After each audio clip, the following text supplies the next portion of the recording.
kera mi Jesus, dua kera mi Jesus, dua kera mi Jesus, dua kera. Hallelujah. Eu kan gamma do goftat. Who is glad with the Lord? Bagana gan nuftan. You are all welcome.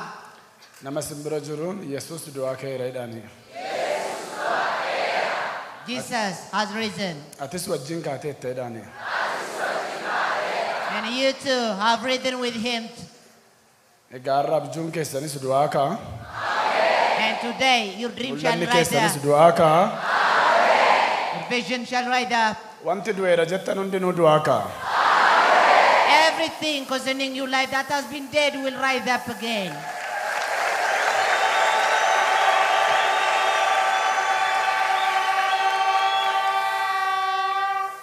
Qolaassaayis 2:12 nan dubbisa maqaa Yesuusiin. Let's take out from Colossians chapter number 2 from verse 12 pastor. I'm going to read it in the name of Jesus. Cuuphaadhaan Kiristoosii wajjin awwaalamtanii hojii aangoo Waaqayyoo isa warra du'an keessaa isa kaase amanuu keessaniin isinis immoo isa wajjin du'aa kaafamtaniittu.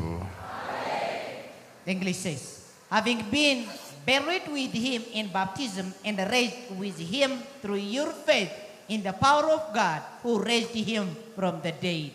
Harka mirgaa mataarra ka'a. Put your right hand over Galanni his siif haa ta'u gooftaa. Lord, we thank you. Waaqa irratti lafa irratti ulfaadhu. Upon heaven and the earth, Galatoomi. be glorified. Guyyaarraa dargaggoonni kuniif an guyyaa du'aa ka'uu kee akka ayyaaneffannu. For Yeroo us kana waan nu kenniteef to galatoomi. celebrate this.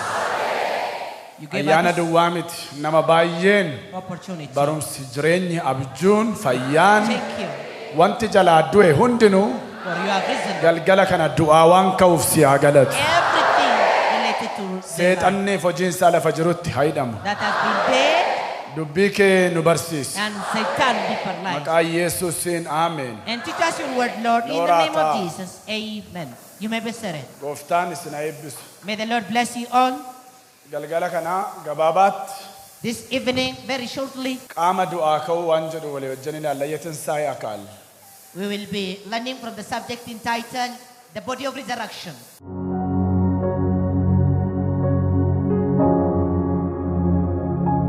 Mee nama simbira jiruun qaama du'aa ka'uu jedhaani. The Body of Resurrection. Kutaa nama dubbise In the previous verse I read, waa'ee cuuphaa bishaaniiti kan inni dubbatu. it talks about the baptism of water. Ani garuu waa'ee cuuphaa dubbachuuf utuu hin taane dhoksaa du'aa ka'uu haasa'uu barbaadeeni. But my point is not to speak about the baptism, but to tell you the mystery of resurrection. Phaawulos warra Qolaassaayisiif gaafa caafu Writing to the Colossians, St. Paul, isin yeroo cuubamtan gaafa bishaan keessa galtan Kiristoosii wajjin awwaalamuu keessan bishaan keessaa ol ka'uun immoo akkuma inni du'aa ka'e isaa wajjin du'aa ka'uu keessaniidha. he said, having been buried with him in baptism and raised with him through your faith in the power of God who raised him from the dead. Dhoksaani cuuphaan suduma cuuphaan inni sirriin bishaan keessa galanii awwaalamuudha. The mystery of baptism is being buried with him. Bishaan keessa galanii awwaalamuun sun du'a Kiristoosii walii galuudha. That deep baptism is an implication of an agreement with the death of Jesus Christ. Namummaa isa moofaa awwaaluudha. It is like burying the old identity. Yeroo bishaan keessaa ol kaatan immoo du'a isaatti walii galuudha namummaa haaraadhaan. It's also an agreement of your resurrection with him from the dead with a new life or new identity. Kiristoos har'a du'aa ka'aa miti. Christ is risen not today. Waggaa 2000 dura kan inni du'aa ka'e. He was risen 2,000 years ago.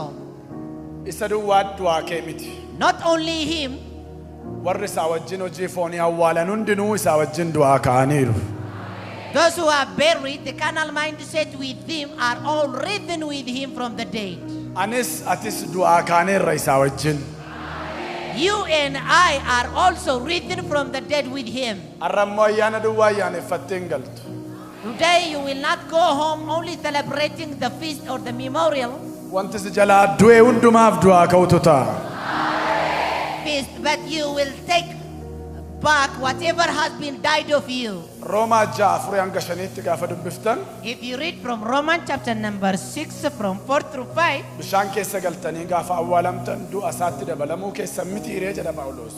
St. Paul said, we are therefore buried with him through baptism into death, in order that Jesus Christ was raised from the dead through the glory of Father, we too may live in a new life.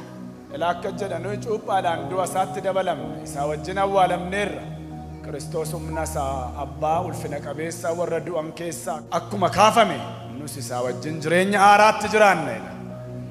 Warri du'aa kaan kun isaa wajjin jireenya haaraatti jiraatu. So those who are raised with him live a new life. Amalli Addaam inni moofaan inni doofaan awwaalame That old identity of the first Adam is buried already, jireenyi namummaa haaraa and the new life.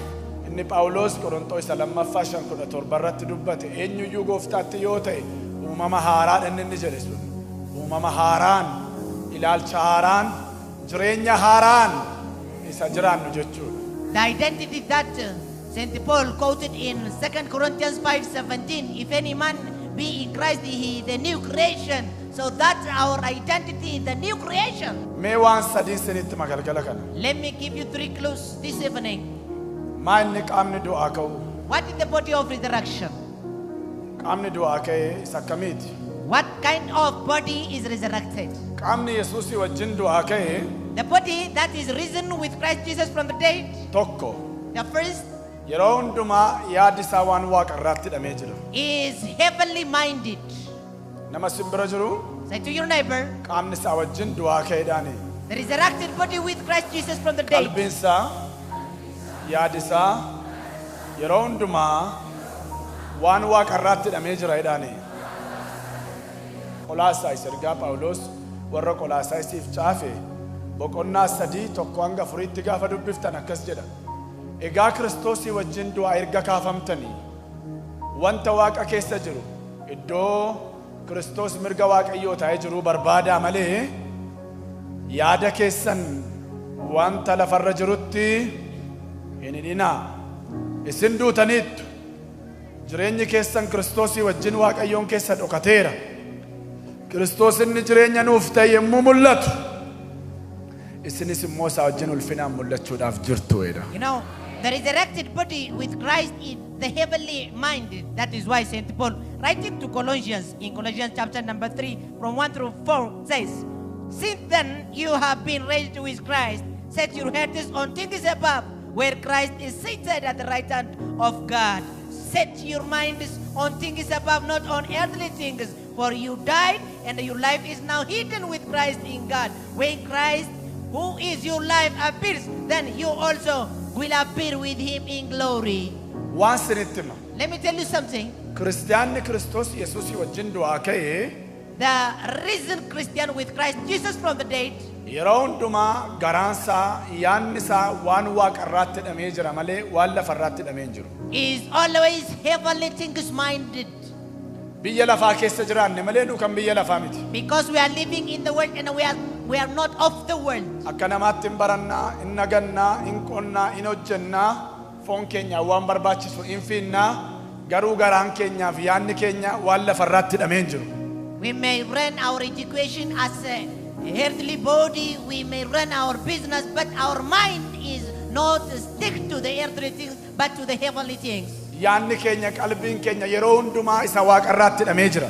We are minded to the heavenly things, not on the earthly things. Isin Kiristoosii wajjin du'aa kaataniittudha Phaawulos.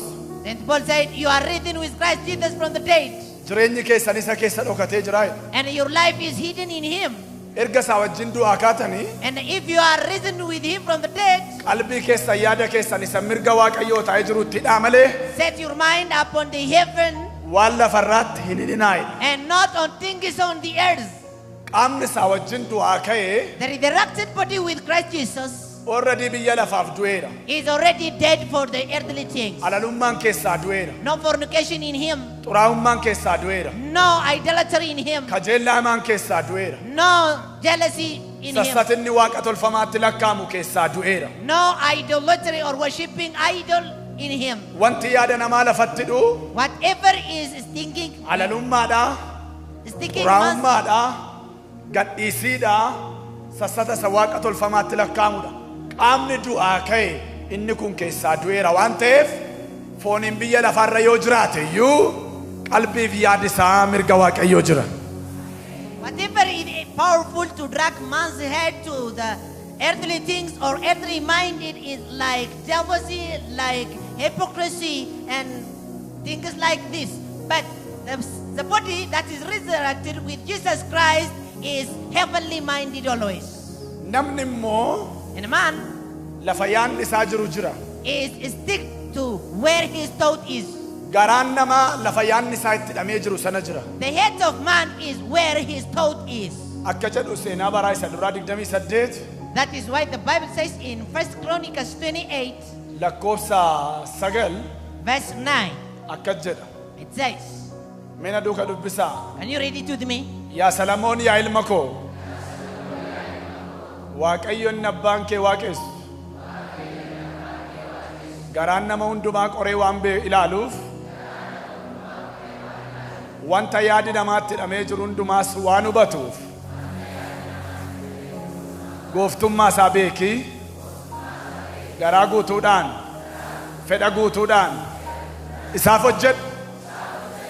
Waaqayyoon abbaan kee waaqessu waan garaan namaa itti hidhamee jiru waan beekuuf Waaqayyoo bakkee namaa kana ilaala miti. Keessa namummaa namaa ilaala. Waan yaadi namaa itti hidhamee rarra'ee jiru sana beeka Waaqayyo. Let me read from the NIV. It says, and you, my son Solomon, acknowledge the God of your fathers and serve him with wholehearted devotion and with willing mind. For the Lord searches every heart and understands every motive behind thoughts. If you seek him, he will be found by you. But if you forsake him, he will reject you forever. You see, God's heart is after man's heart, not after the physical appearance. Because God searches the heart. Amma fakkeenyaaf torban guutuu yookaan waggaa guutuu ammatu waldaa kana keessa jiraattu ta'e Waaqayyo sasiin qaamaan waldaa kana keessa jirtan ilaala miti. Waan yaadni keessan itti hidhamee jiru ilaala. If you have been in the church throughout this whole year, God will not regard that one, but the head to which your heart is attached to. Isinii galaa? Do you understand it? Biyya lafaa keessa jiraachuun cubbamaa nama hin godhu. Biyyi lafaa yoo nama keessa jiraate malee. Living in the world doesn't make you sinners, but the world to live in you makes you sinner. Irraan deebi'a. Let me say it again. Biyya lafaa kana keessa jiraachuun cubbamaa nama hin godhu. Living in the world doesn't make you sinner, Yaadi biyya lafaa yoo nama keessa jiraate garuu cubbamaa nama godha. but the thought of the world to live in your heart makes you sinner. Namni waldaa keessa waan ooleef qulqulluudha jechuu hin dandeenye. You can't be claimed saint because Waan yaadi namaatti hidhamee jiru sana ilaala Waaqayyo. you have been in the church for long, but you shall be judged Nama simbira jiru ija keessa lala yaadi kee maalitti hidhamee jira hidhaanii. because of your thoughts. Garaan kee lafa yaadni kee jiru jira hidhaanii. Wherever your treasure is, Qaamni isaa wajjin du'aa ka'e. the resurrected body Akka namaa yoo barate hiriyaa isaa wajjin deeme yoo nagades yoo qotes fooniin waan isa barbaachisu yoo gadheyyuu garaan isaa yaadni isaa garuu eessatti hidhamee jira. Isa du'aa ka'e ilma Waaqayyoo isa mirga Waaqayyoo baataa'ee jiru isa biratti hidhama. whatsoever he did in this world, his heart is stick to the heavenly things, not to the earthly things. Namni yaada isaa jiraata. So because man live after his own heart, Salamoon akkas jedha.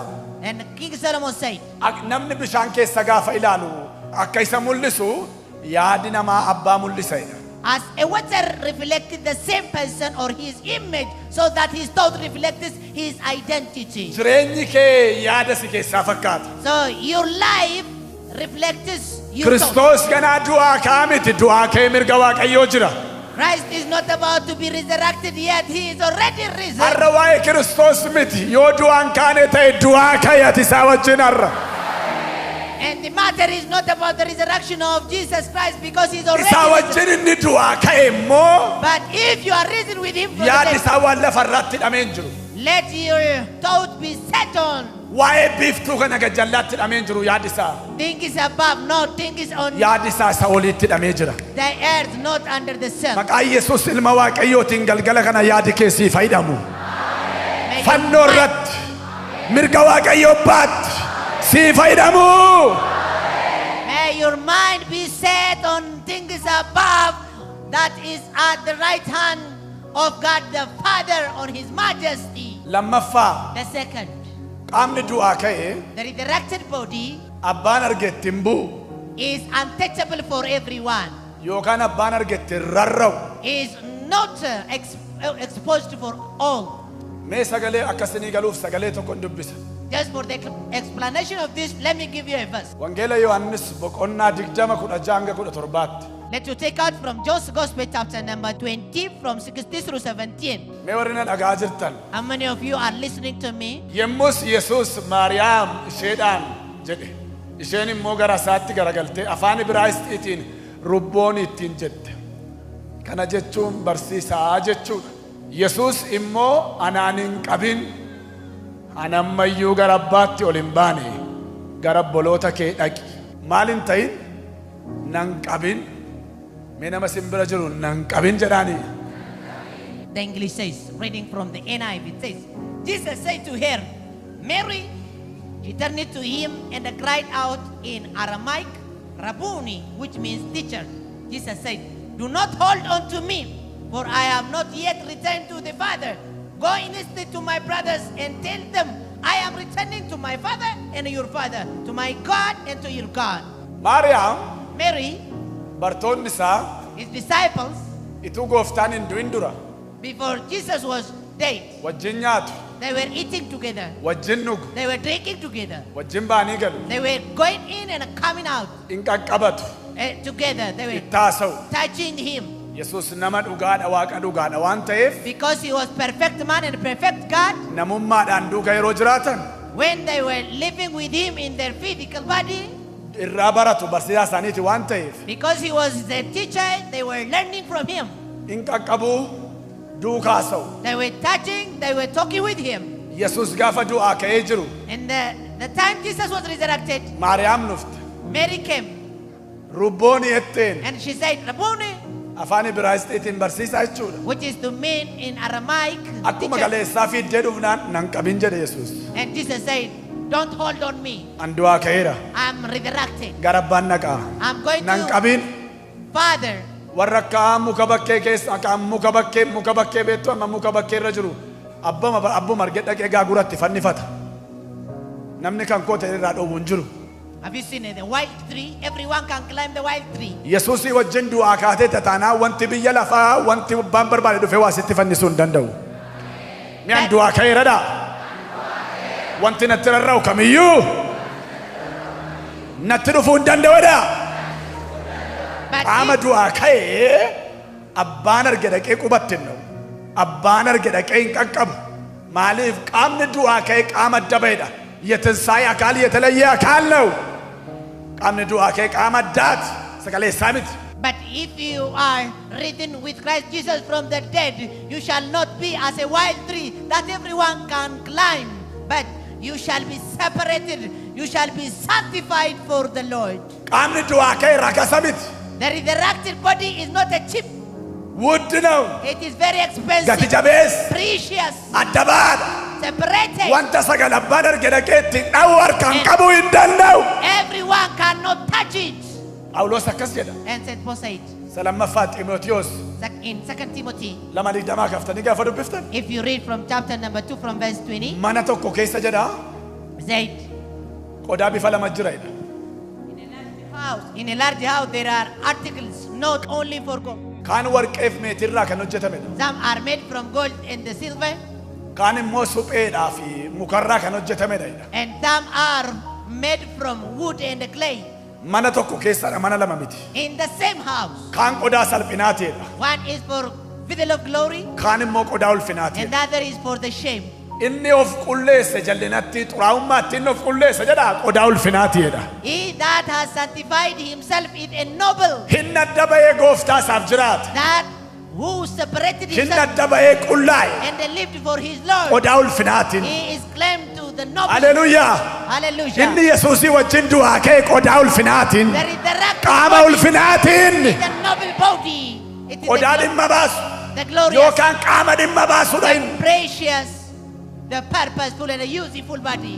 Isabbaan arge dhaqeetti dhimmaa'ee ba'u miti. That not everyone can use it. Qodaa salphinaa miti. Not the vessel of shame. Jireenyi kee kun This your life. ofiin eegdu taanaan If you are not keeping qodaa it, salphinaati. it shall be Of fitted qabda taanaan qodaa ulfinaati. or embarrassment. Natti hin bu'in jedhe Yesuus. Qaama du'aa ka'eedha. Qaama du'aa ka'e kun qaama dabaa'eedha. Qaama ulfinaati. Jesus said, don't touch me because I am resurrected. This resurrected body is the glorious body Qodaa ulfinaas qodaa salphinaas kan of godhu abbaadha. that is to mean you can make yourself either the vessel of glory or the vessel of shame Mana tokko keessa according to your choice. qodaa lama jira. Qodaa salphinaaf ulfinaa. Jireenya tokko keessa jireenya salphinaaf ulfinaa jira jechuudha. The same house, there may be the vessel of glory and the vessel of shame. Isaa wajjin du'aa kan ka'e kamiyyuu Everyone whosoever is risen from the qodaa dead, ulfinaati. Qodaa dhimma baasudha. the useful and Qodaa adda ba'eedha. the vessel of Qodaa glory, abbaan arge qubatti dha'u miti. it is not Qodaa abbaan argetti rarra'u miti. Qodaa ulfinaaf barbaadamuudha. Qodaa ulfinaaf dhimma baasudha. Maqaa Yesuus Kiristoos ilma Waaqayyoon qodaa ulfinaa ta'i guyyaa kanaa kaasi. Qodaa ulfinaa ta'i. the resurrected body is the useful body that everyone seek after, and that is hidden for everyone, which Nama simbira jiru qabaa. cannot be touched for Qodaa everyone. ulfinaa akka taate beektaa'edhaani. Qaamni kee isaa wajjin du'aa akka ka'e beektaa'edhaani. Egaa'edhaani. Tuttuqaan taane. Ofirraa adda baaseedha. Iyya ameen jedha. Sirraa adda ba'u. If you know that this your body is the vessel of glory, touch this, touch not this and that, and separate yourself from the idolatry, from the earthly things. Sadaffaa. The search. Qaamni du'aa ka'e iddoo isaa beeka. This resurrected body knows its place. የትንሣኤ አካል ቦታውን ያውቃል። The resurrected body knows its place. Namni iddoo isaa beeku nama guddaadha. Great is the man who knows where he is. Namni sadarkaa isaa yookaan iddoo isaa beeku nama guddaadha. Great is a person who knows his position. Namni sadarkaa isaa yookaan iddoo isaa hin beekne nama salphaadha. And simplest is the person who doesn't know his place Maaliif beektu? or his position. Yoo sadarkaa keessan beektanii The more you know your level, sadarkaa keessanitti dubbattu. the more you speak from your level perspective. Holmaan keessan sadarkaa keessanitti murteessu. And your daily activity Yoo sadarkaa keessan beektan determines your level. iddoon taanetti hin argamtan. You shall not appear here and then, Waan hin taane waan gadi bu'aan dubbattan. touch and speak that Iddoo gadi bu'aan ooltan. the simple thing, Maaliif not that. afaan si'anaatiin nammaxxanu heddu. Because it will never match Mee me. nammaxxanu hedhaa. Doesn't matches me. Maal jedhama namni afaan si'anaatiin amma አይመጥነኝም jedhu. Doesn't matches me. እስቲ አንድ አይመጥነኝም በሉ እስቲ ነመዳል ወዳሜ Doesn't fit me.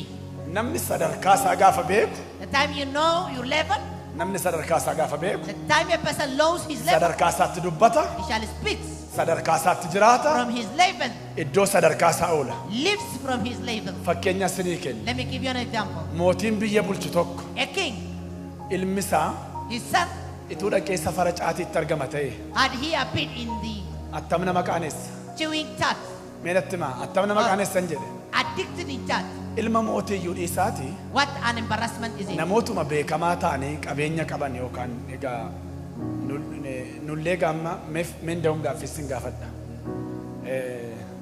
eewwan gaafadha laata eewwan harka baasu Let me challenge somebody from here. meenam okay kotta kan biraa eewwan harka baasu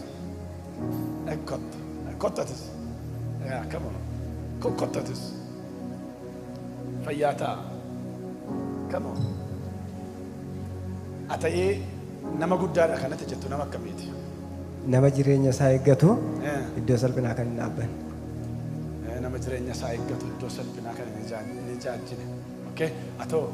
Akka naannoo keenyaatti jaarsolii waldaa fa'aa nama jaarsolii waldaa. Thank you. jaarsolii waldaa faa bakka namuma guguddaa bakka Inni jaarsa waldaan taane nama salphaadha. jechuun akkasumatti maal jaarsolii waldaa fi bakka namoota gurguddaa nama iddoo akka Suman bajaajaa jedheem namootuma gurguddaa kan jette ilaaltu akka yaada keetiitti. Eewudhamu. isaan jaarsolii waldaadha bakka nama waaqayyoon bitamee jiraatu. Thank you very much. Okay, atoo. Ani nama guddaadha kan jedhu tokko dubbannaa namaatiin, lama ilaalcha namaatiin, sadii iddoonni ga'ee guddate sananiin nama guddaadha jedha. Iddoonni ga'ee guddate gaafa jettu ishee maal jechuudha? Haala barumsa isaatiin, haala inni irra jiruutiin. Amma maastersii yoo qabaate, PhD yoo qabaate nama guddaadha jetta. Okay. Atoo. Nama waan hundumaadhaan guddate nama yaadaanis waan hundaa gaafa jettu naa ibsaa. yaadaan Yaada. barumsaan Hojiidhaan. hojiidhaan Yesus Kiristoositti kan keessa jiraatu keessa jiraatu. Yesus Kiristoos keessa kan jiraatu. Okay. Okay. Eessaa dhufte baabbaati? Ani Wallagga Yuunivarsiitii biyyi koo ammoo Najjoo. Najjoo. Namni jaarsa waldaan taane nama guddaa miti. Lakki. Qaana eegaa afuran keessanoo.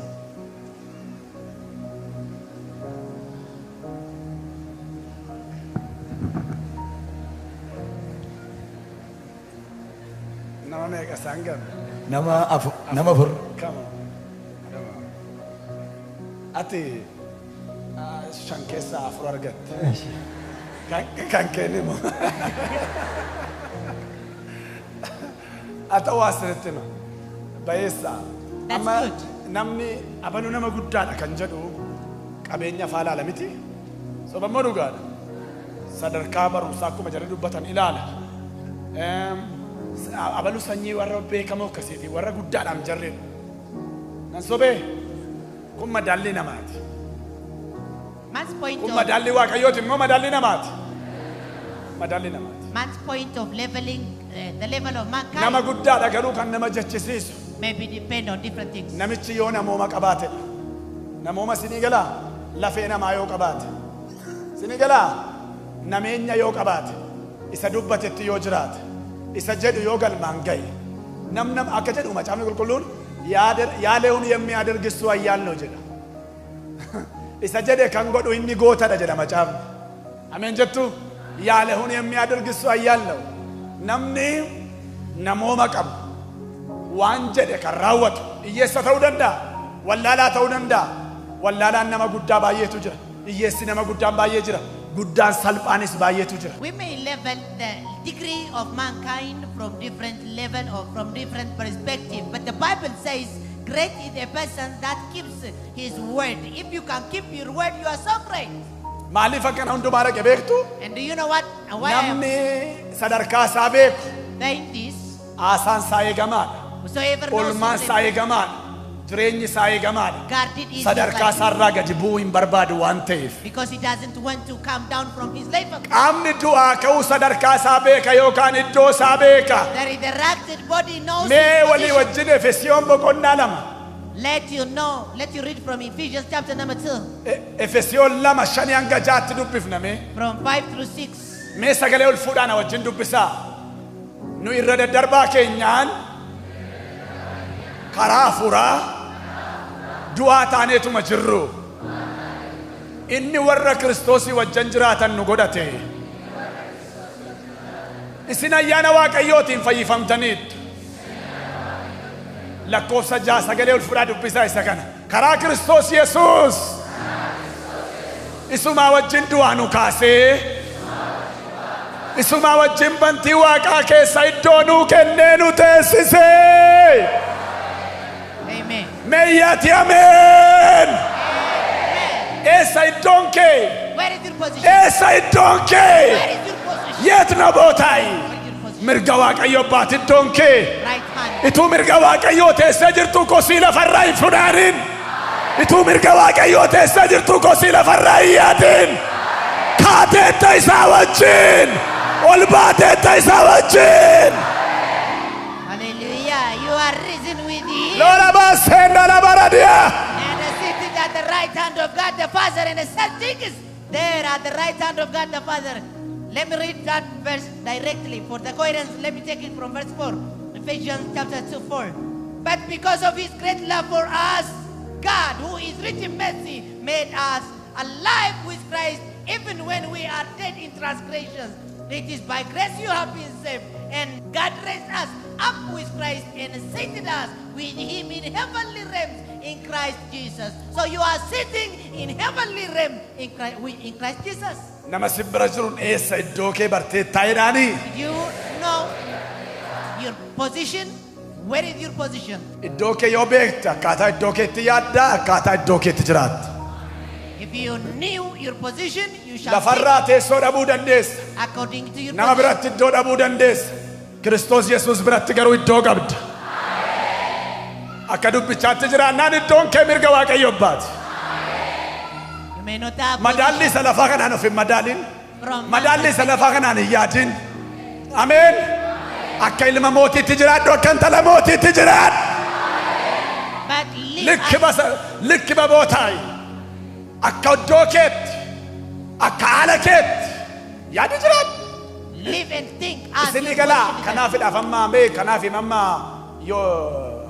Yoosef mee amma mana Phooxifaaraati gaafa hojjetu haati mana Phooxifaaraa gaafa isheen jaallattee wajjin ciisu jettu sana ituu kafooniiti iddoon sun isaaf poozishinii guddaadha. Maaliif geggeessaa mana mootichaa ta'eera haati manaa isaa jaallatteetti. Gin ሰውየው ቦታውን ያውቃል. Namichi iddoo isaa beeka. Iddoo kee beeki karaatti hin kufinii. Yaa iddoo kee hin beektu taanaan hodduman taanetti guftaa. Iddoon koo asii miti Yoosef. Ameen ameen.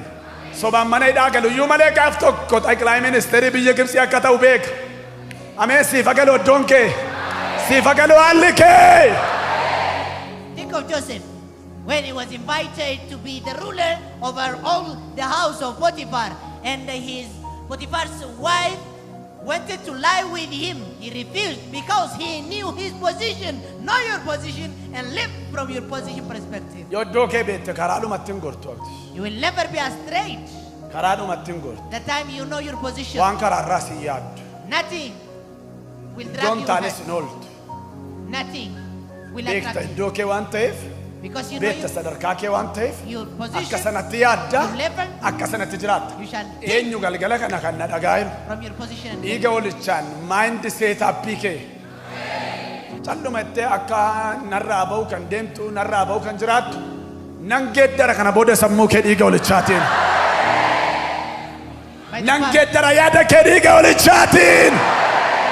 By the power in the name of Jesus Christ, Galgala kana gaafa si gadi baatu. if you are Humna du'aa ka'uun gadi baata. living, Yaada du'aa ka'uun gadi baata. Mul'ata du'aa ka'uun gadi baata. Abjuu du'aa ka'uun gadi baata. Humna dhiiga Yesuusitti.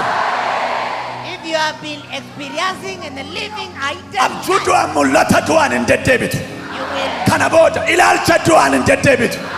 Ilaalcha du'aa ka'u, mul'ata du'aa ka'u, abjuu du'aa ka'u. work with the resurrected mindset, with the resurrected vision, and with the resurrected dream by the power in the blood of the Lamb as I bless you with this. Qabaa mataa keessan kana. Hold down your head. Yaada keen geeddara galgala kanaa kaasee. I take Abjuu keen geeddara galgala kanaa kaasee. Safaran taane abjuun taane olmaan taane keessaan si baasa. Iddoo kee beeki, mul'ata kee beeki, olmaa kee beeki. Butee si baaseera. Humna dhiiga Yesuusitti. and I have snatched you out by the power. Mee in namni the tokko blood. lafa jirtanii kaa nan baa kana booda keessaa jedha. Come out of it. Sadarkaa koottan yaada jedha. Sadarkaa koottan ilaala jedha. Nan ceedha. Ani sanyii warra du'aa ka'eeti jedha. Harkisi dachee. Nan qabu jedha. Inni dhaloota qabee. Nan qabu jedha iyyaati. Si baaseera kan amantu. Si baaseera kan amantu. Si baaseera. Noorata. If you believe, Hallelujah. I pray to you that you will never be pulled down by the Wow. gravity of this world, the desire of the world, by the power in the resurrection of Jesus Christ. Kumma fokkorii miti inni amante baatee tarkaa. Yaa This is not a slogan, but it is belief and faith. afuraffaa The first, qaamni du'aa ka'e this resurrected body gooftaa wajjin maaddiitti ta'a. will partake from the Lord's table. Maalittin jedhe Partakers from what? maaddiitti ta'a. From the Lord's table. Dhoksaan du'aa ka'uu keessaa wajjin akka ati maaddiitti dhiyaattuufidha. The mystery of your resurrection is to you to partake from his table. Mee sagalee tokko sirrii dubbisa. Let me give you a verse. Akka jedhu The Bible says mul'ata Yohaannis 3:20 in Revelation 3:20 waldaa Lodooqiyaa sanaan to the church of Laodicea, ani balbalarra dhaabadhee nan rukuta'edha. Jesus said, I will knock from the gate. Nan rukuta balbalarra dhaabadhee I will knock from the gate. kan natti banu yoo jiraate isaa wajjin ol galee maaddiitti taa'edha. If anyone hears my voice and open the door, I will come in and eat with him. Isaa wajjin maalittan ta'a? I will come in and Maaddiittan ta'a. eat with him. Isaa wajjin maaddiitti ta'a. I will eat with him. Qaamni isaa wajjin du'aa ka'e The resurrected body with him yeroo hundumaa isaa wajjin maaddiitti dhiyaata. will eat with him. Oh, maqaan Waaqayyoo ulfaatu. Isaa wajjin yeroo hundumaa maalitti dhiyaata? The resurrected body with him. Mee eat warri isaa with wajjin him. yeroo hundumaa maaddiitti dhiyaattan? How many of you eat Warri with him? maaddii Feesbuukii hin qabne, warri maaddii Tiiktookii hin qabne, warri maaddii Yuutuubii hin qabne, warri maaddii jireenyaatti dhiyaattan yeroo hundumaa mee harka raasaa? Waaw! Amma kun hunduu qabaannaan dinqiidha mitiiree? Har'a baay'eedhaaf maaddii isaanii Feesbuukiidha. Abalu kana ta'e, abalu sana ta'e, Yuutuubii irraa. The table of money. Tiiktaakii irraa sun sana ta'e, kun kana ta'e, yeroon kadhataa hin jiru, yeroon macaafa dubbisuu hin jiru, yeroo Waaqayyo wajjin haasa'uu hin jiru. Siigaleeraa dhoksaan du'aa ka'uu kee akkuma guyyaatti sadii nyaattee foon kee soortu lubbuun kee beelaa oolti. Lubbuu kee sooruu sirra jira. Qaamni isaa wajjin du'aa ka'e danda'ee isarraa addan ba'u. Maaddiitti ta'a yeroo hundumaa. Maaddiitti taa'e guyyaa kanaa kaasi. Waa'ee buddeena lafarraa waa'ee maaddii lafarraan jedhaa jira miti ani. Ani buddeena jireenyaa isa waaqarraa gadi bu'eedha jedhe Yesuus. Wangeela Yohaannis boqonnaa 6:48 kaasaa dubbisa. Ana buddeenni jireenyaa inni waaqarraa gadi bu'e. Abaabiliin keessan nyaata mannaa jedhamu nyaatanii lafa onaatti dhuman. Hangaruu isa miti. Buddeena kana kan nyaatu hin du'u. Yoo du'e iyyuu du'aan isa kaasa. Ana buddeenni jireenyaa. Yaa hunjaraaneme. You know, many of nowadays generation are feeding after the social media, and their bread is their daily bread by the night, by the morning is social media, Facebook, TikTok, and many more.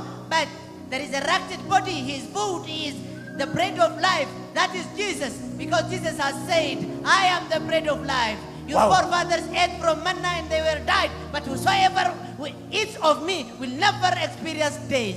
Wangeela Yohaannis boqonnaa 12:1-2 dubbifna mee waliin. Let us read from John's Gospel chapter number 12 from 1 through 2. Sagalee ol fuudhee dubbifna. Let us read it together Meena wajjin ol fuudhaati. loudly. Ayyaaneffamuun Faasikaa guyyaa ji'aan jiru. Yesuus Bitaaniyaa iddoo Alaazaar ture dhaqe. Inni isa Yesuus warra du'an keessaa dammaqse ture. Achitti irbaata qopheessaniif Maartaan hin ergamti. Alaazaar garuu warra isaa wajjin maaddiitti dhiyaate keessaa tokko ture. Darabababa seendala baradiyaa. Alaazaar inni du'aa ka'ee Yesuusii wajjin maaddiitti taa'ee cabsate. Let me read that verse directly. Oh, siinan jedha buleettiin ana dhageessa. Siinan jedha buleessa ana dhageessa. Guyyaa kanaa kaasee maaddiitti taa'uun cabsachuun siifa ta'u. Siifa ta'u. Siifa ta'u. Siifa ta'u. Gaafate maaddiitti teessu ija kee banaaf. Yesuus du'aa ka'ee jedhaam hin adeema.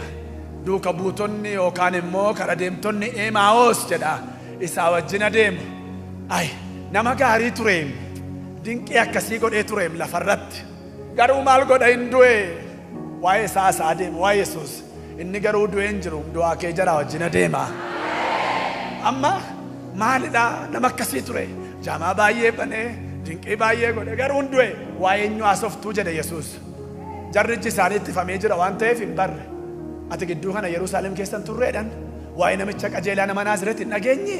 isa dinqii godhaa ture isa du'eedhan inni sumaamu garuu ijji maal ta'ee jira ittifamee jira duukuma deema galgala lafti gadi sokkela akkuma yeroo kana sobee darbuu barbaannaan nu bira buleedhaniin isaanii wajjin naqee ol gale maaddi itti taa'e buddeena cabsee afaan keenyaan ijji baname yesuusin ta'u argan guyyaa kanaa kaasee maaddii ija kee banutti dhiyaata dora baaseen dhala baradiyaa maaddii ija kee banu maaddii ija fuura kee banu maaddii jireenya kee hiiku maaddii gurra fuura kee banutti hin dhiyaatta guyyaa kanaa kaastee meennan dhiyaata jedha iyyaati kana badda shola bara labos endala baradiyaa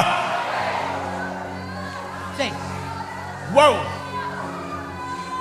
6 days before the Passover, Jesus arrived at Bethany. 6 days before the Passover, Jesus arrived at Bethany, where Lazarus lived, whom Jesus had raised from the dead.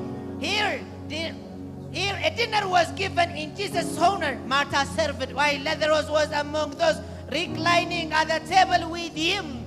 The resurrected body partook from the table of Jesus Christ. One day after Jesus was resurrected, he was walking, and there was the travelers. And he joined them, asking them what they were doing. And they said, haven't you heard? Jesus our Lord is dead. And they was talking about him. They didn't know him. It was Jesus who was talking with them. But after they sat on the table, partook from the table, they say their eyes were opened. May you partake from the table and your eyes be open today.